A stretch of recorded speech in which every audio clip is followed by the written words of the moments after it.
ಈ ಸಮುದಾಯದಲ್ಲಿದ್ದಂತ ಮೂಲಭೂತ ಸೌಕರ್ಯಗಳ ಸಲುವಾಗಿ ಏನು ಇಷ್ಟು ವರ್ಷಗಳ ಕಾಲ ತಾವು ಏನು ಬೊಬ್ಬೆಡ್ಕೊಂತ ಬಂದ್ರು, ನಿಮ್ಮ ಸರ್ಕಾರ ಬಂದ ನಂತರ, ಇವತ್ತು ಕಾಂಗ್ರೆಸ್ ಸರ್ಕಾರ ಅಧಿಕಾರಕ್ಕೆ ಬಂದ ನಂತರ SC ST ಸಮುದಾಯಗಳ ಆ ಹಣ ಇವತ್ತು ಆ SC ST ಸಮುದಾಯಗಳಿಗೆ ಇವತ್ತು ಅನ್ಯಾಯವನ್ನು ಮಾಡುವಂತ ಕೆಲಸ ಸಿದ್ದರಾಮಯ್ಯ ಸರ್ಕಾರ ಇವತ್ತು ಮಾಡ್ತಾ ಇದೆ, ಕಾಂಗ್ರೆಸ್ ಸರ್ಕಾರ. ನಾನು ಅನೇಕ ಸರ್ಕಾರಗಳನ್ನು ನಾವು ನೋಡಿದ್ದೇವೆ.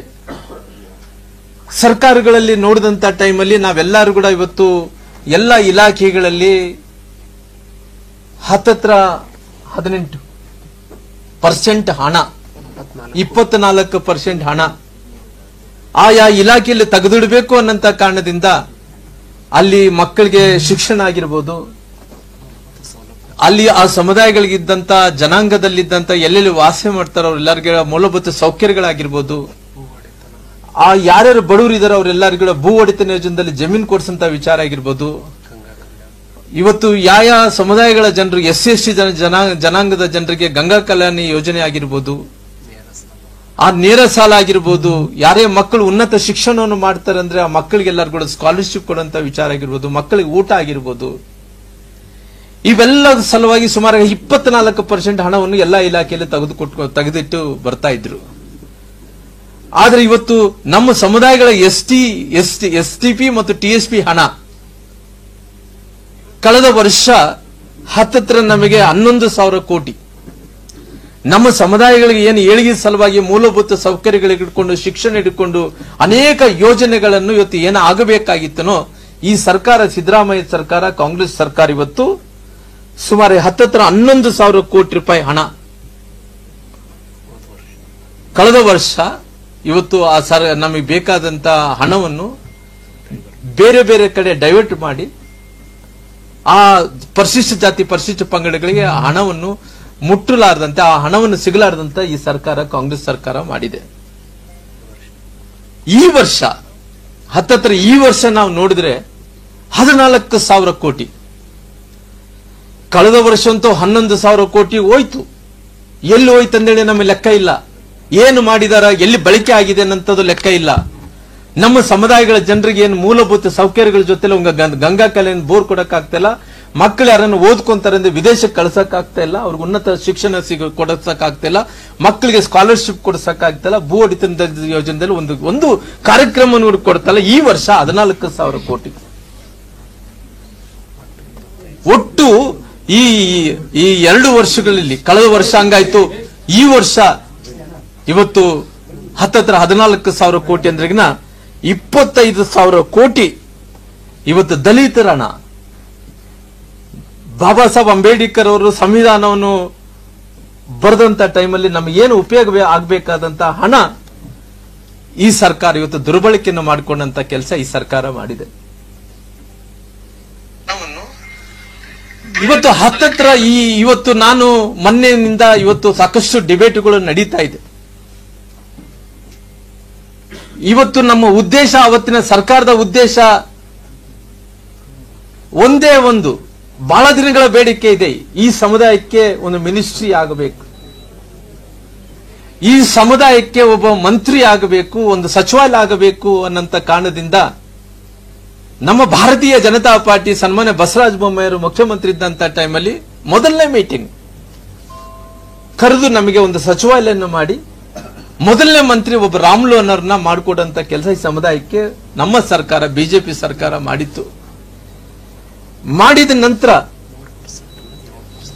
ನಮ್ಮ ಸರ್ಕಾರ ಇವತ್ತೇನು ಬಹಳಷ್ಟು ವರ್ಷಗಳಿಂದ ನಾವು ಏನು ಹೇಳ್ಕೊಂತ ಬರ್ತಾ ಇದ್ವೋ, ನಮ್ಮ ಸರ್ಕಾರ ಅಧಿಕಾರಕ್ಕೆ ಬಂದ ನಂತರ ನಮ್ಮ ಸರ್ಕಾರ ಅಧಿಕಾರಕ್ಕೆ ಬಂದ ನಂತರ ಒಂದು ಸಚಿವಾಲಯವನ್ನು ಮಾಡಿಕೊಡ್ತೀವಿ, ಅದಕ್ಕೆ ಸಂಬಂಧಪಟ್ಟಿದ್ದಂತ ಮಂತ್ರಿ ಮಾಡಿಕೊಡ್ತೀವಿ, ಜೊತೆಲಿ ಮೀಸಲಾತಿಯನ್ನು ಕೊಡ್ತೀವಿ.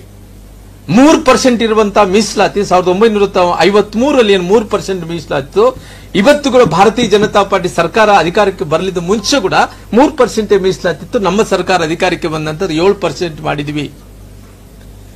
ಪರಿಶಿಷ್ಟ ಜಾತಿಗಳ 15ರಿಂದ 2% ಜಾಸ್ತಿ ಮಾಡಿ 17% ಮೀಸಲಾತಿ ಮಾಡಿದ್ವಿ. ಇವತ್ತು ಮಾಡಿದ ನಂತರ ಈ ಸರ್ಕಾರ ಅಧಿಕಾರಕ್ಕೆ ಬಂದ ನಂತರ ಇವತ್ತು ಏನು ವಾಲ್ಮೀಕಿ ನಿಗಮದಲ್ಲಿ ಒಬ್ಬ ಅಮಾಯಕ ಅಧಿಕಾರಿ ಆತ್ಮಹತ್ಯೆ ಮಾಡ್ಕೊಂತಾನೆ, ಚಂದ್ರಶೇಖರ್ ಅನ್ನೋರು ಆತ್ಮಹತ್ಯೆ ಮಾಡ್ಕೊಂತಾನ. ಯಾವ ಮನುಷ್ಯಗಳು ಸಾಯುವಂತ ಸಂದರ್ಭದಲ್ಲಿ ಯಾವ ಮನುಷ್ಯ ಕೂಡ ಸುಳ್ಳು ಹೇಳಕ್ ಹೋಗಲ್ಲ. ಅವನು ಆತ್ಮಹತ್ಯೆ ಮಾಡ್ಕೊಂಡಂತ ಸಂದರ್ಭದಲ್ಲಿ ಕೂಡ ಅವನು ಬಹಳ ಸ್ಪಷ್ಟವಾಗಿ ಉಲ್ಲೇಖನೆ ಮಾಡ್ತಾರ. ಮೌಖಿಕ ಆದೇಶ ಮಂತ್ರಿಗಳದಿತ್ತು.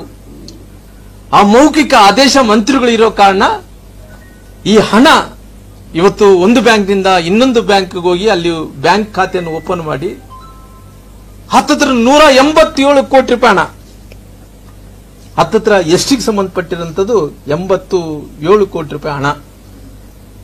ಆ ಹಣ ಇವತ್ತು ಎಲ್ಲಿಗೆ ಹೋಗಿದೆ ಅಂದ್ರಿಗಿನ ಅದು ಎಲ್ಲ ತೆಲಂಗಾಣಕ್ಕೆ ವರ್ಗಾವಣೆ ಮಾಡಿದ್ದಾರೆ. ಆ ತೆಲಂಗಾಣಕ್ಕೆ ವರ್ಗಾವಣೆ ಮಾಡಿದಂತ ಹಣ ಎಲ್ಲಿ ಡ್ರಾ ಮಾಡ್ತಾರಂದ್ರಿಗಿನ ಯಾವುದೋ ಒಂದು ಸೆಕ್ಯೂರಿಟಿ ಏಜೆನ್ಸೀಸ್ ಕಂಪನಿಯಲ್ಲಿ ಡ್ರಾ ಮಾಡ್ತಾರ. ಜೊತೆಲಿ ಯಾವುದೊಂದು ಚಿನ್ನದ ಅಂಗಡಿಯಲ್ಲಿ ನಮ್ಮ ಪರಿಶಿಷ್ಟ ಜಾತಿ ಪರಿಶಿಷ್ಟ ಪಂಗಡಗಳ ಹಣ ಆ ಚಿನ್ನದ ಅಂಗಡಿಯಲ್ಲಿ ಡ್ರಾ ಮಾಡ್ತಾರ. ವೈನ್ ಶಾಪ್ಗಳಲ್ಲಿ ಡ್ರಾ ಮಾಡ್ತಾರೆ ಇವರು. ವೈನ್ ಶಾಪ್ಗಳಲ್ಲಿ ಬಳ್ಳಾರಿಯಲ್ಲಿ ಇವತ್ತು ಯಾರೋ ಒಂದು ಕಂಪನಿ ಇಟ್ಕೊಂಡಿರಂತ ಮನುಷ್ಯರು ಮೈನಿಂಗ್ ಕಂಪನಿ ಇಟ್ಕೊಂಡಾರಂತ ಅವ್ರ ಜೊತೆಲಿ ಹಣ ಡ್ರಾ ಮಾಡ್ತಾರ. ಅಂದ್ರೆ ಸರ್ಕಾರದ ಹಣ ಯಾರ್ದು ಹಣ ಅಂತೇಳಿ ಇವರು ಡ್ರಾ ಮಾಡ್ಕೊಳಕ್ಕೆ ಯಾರು ಅಧಿಕಾರ ಕೊಟ್ರು? ನಾನು ಸರ್ಕಾರನ ಒಂದೇ ಕೇಳ್ತೀನಿ, ಮುಖ್ಯಮಂತ್ರಿಗಳೇ ಇವತ್ತು ತಮಗೆ ಮಾಹಿತಿ ಇಲ್ಲಾರ್ದಂತೆ ಇದು ನಡೀತಾ? ಯಾಕಂದ್ರೆ ಯಾವುದೇ ಹಣ ಒಂದು ಬ್ಯಾಂಕ್ನಿಂದ ಇನ್ನೊಂದು ಬ್ಯಾಂಕ್ ಅಕೌಂಟ್ ಓಪನ್ ಮಾಡ್ಕೋಬೇಕಾದ್ರೆ ಮುಖ್ಯಮಂತ್ರಿ ಗಮನದಲ್ಲಿ ಇಲ್ಲಾರ್ದಂತೆ ಅದಾಗಲ್ಲ. ಹಣಕಾಸು ಇಲಾಖೆಯಲ್ಲಿ ಗಮನದಲ್ಲಿರಂತೋ ಇದಂತೋ ಆಗಕ್ಕೆ ಸಾಧ್ಯನಿಲ್ಲ.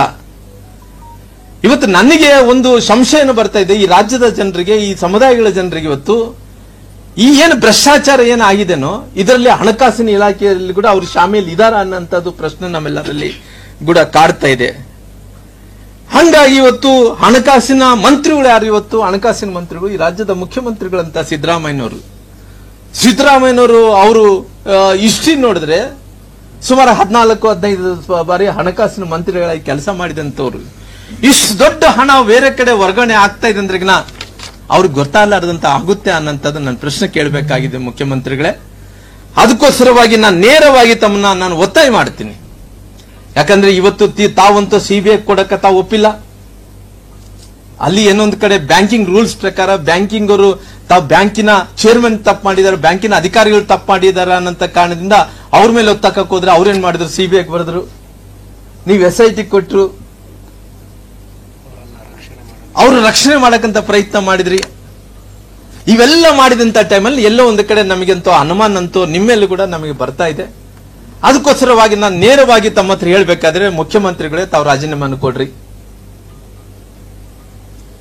ಮುಖ್ಯಮಂತ್ರಿಗಳು ತಾವು ರಾಜೀನಾಮೆಯನ್ನು ಕೊಡಲೇಬೇಕು.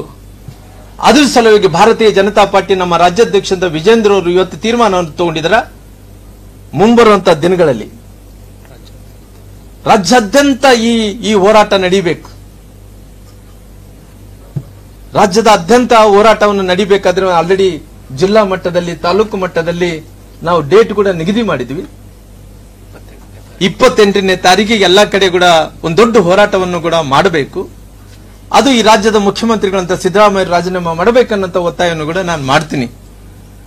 ಹಂಗಾಗಿ ಇವತ್ತು ಎಲ್ಲಾ ಕಡೆ ಕೂಡ ಪ್ರತಿಭಟನೆ ಮಾಡ್ತಾ ಎಲ್ಲಿ ತನಕ ಕೂಡ ಈ ಹಣ ಕೇವಲ ನಮಗೇನು ನಾಗೇಂದ್ರ ಮೇಲೆ ವೈಯಕ್ತಿಕವಾದಂತ ನಮಗೇನು ಅವರಿಗೆ ಅಭಿಪ್ರಾಯಗಳು ದ್ವೇಷಗಳು ಇಲ್ಲ.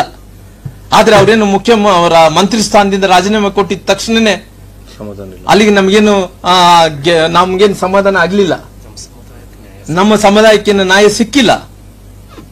ಈ ಎಲ್ಲಿ ತನಕ ಅವ್ರು ಹೇಳ್ತಾ ಇದ್ರಂತೆ ಎಲ್ಲೋ ಒಂದು ಕಡೆ ಮೊನ್ನೆ ಕೆಲವೊಂದು 15 ಕೋಟಿ ರೂಪಾಯಿ ಹಣ ಜಮಾ ಮಾಡಿದೀವಿ ಅಂತೇಳಿ. ಅವರು ಈ ಸರ್ಕಾರದ ಹಣದಲ್ಲಿ ಜಮಾ ಮಾಡಕ್ಕೆ ಯಾರು, ಹಾಕಕ್ಕೆ ಯಾರು?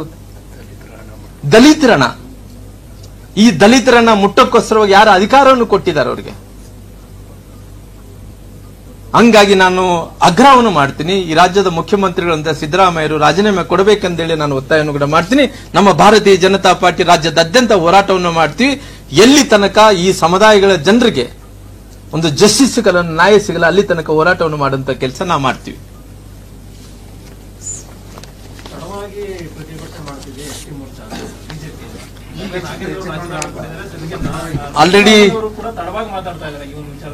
ಆಲ್ರೆಡಿ ನಾವು ರಾಜ್ಯದಲ್ಲಿ ಎಲ್ಲಾ ಕಡೆ ಕೂಡ ಆಲ್ರೆಡಿ ನಾವು ಪ್ರತಿಭಟನೆಯನ್ನು ಕೂಡ ಮಾಡಿದ್ದೇವೆ.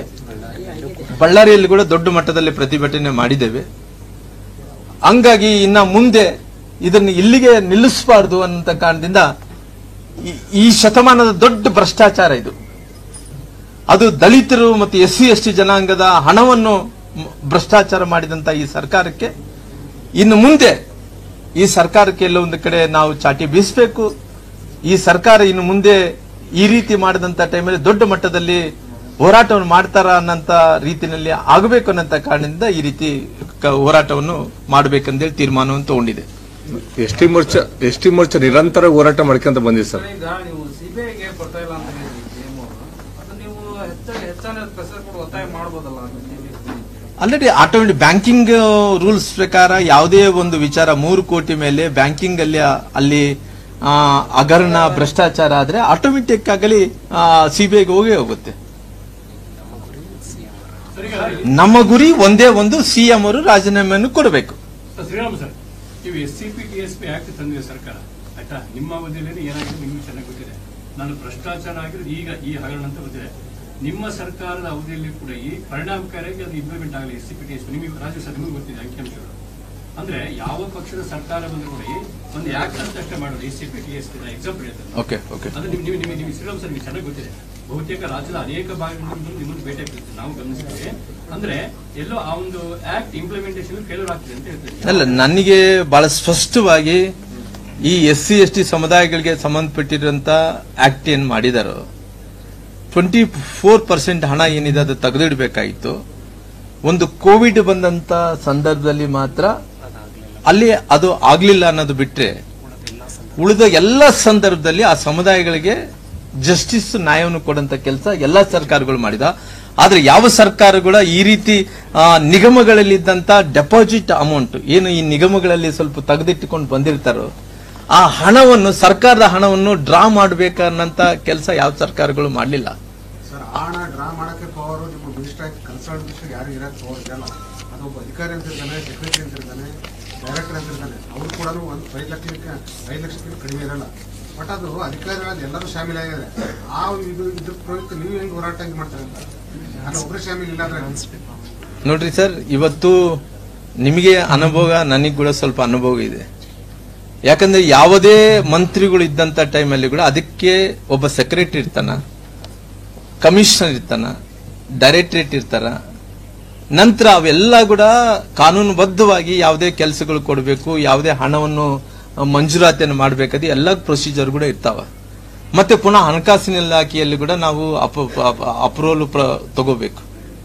ಇವೆಲ್ಲ ಇಲ್ಲಾರ್ದಂತೆ ಇವತ್ತು ಯಾರದೇ ಗಮನಕ್ಕಿಲ್ಲಾರ್ದಂತೆ ಇವತ್ತು ಆ ಮನುಷ್ಯ ಇವತ್ತೇನು ಚಂದ್ರಶೇಖರ್ ಅವರು ಡೆತ್ ಆದ್ಮೇಲೆ ಮಾತ್ರ ಹೊರಗಡೆ ಬಂದಿದೆ. ಇದು ಅಕಸ್ಮಿತವಾಗಿ ಡೆತ್ ಆಗ್ಲಿಲ್ಲ ಅಂದ್ರಿಗಿನ ಇವ್ರು ಹಿಂಗೆ ಮುಂದುವರ್ಸೋರಾಗ್ತಿತ್ತು.